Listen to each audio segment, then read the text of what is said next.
একঘেয়েমি থেকে দূরে থাকার জন্য আমরা 4 বান্ধবী মিলে ঘুরতে বেরিয়ে পড়লাম। আমরা সকলে চলে আসলাম আমাদের প্রিয় একটি রাস্তায়। এই রাস্তাটা প্রিয় হওয়ার কারণ হচ্ছে আমাদের সকলের পছন্দের ফুল বাগান বিলাস ফুলে ভরা।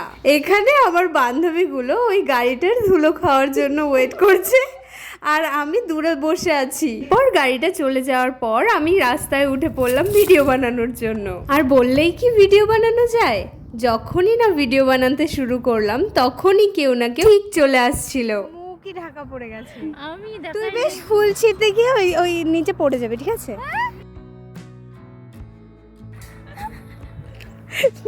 মাথায় সকলে মিলে ফুল নেওয়ার পর ছবি তুলে আমরা রুমের উদ্দেশ্যে রওনা হলাম। রুমে এসে টাইম পাস করার জন্য বান্ধবীর হাতে মেহেন্দি পরিয়ে দিলাম। আমাদের পছন্দের জায়গাটা এবং এই মেহেন্দিটা তোমাদের কেমন লাগলো কমেন্টে জানিও কিন্তু।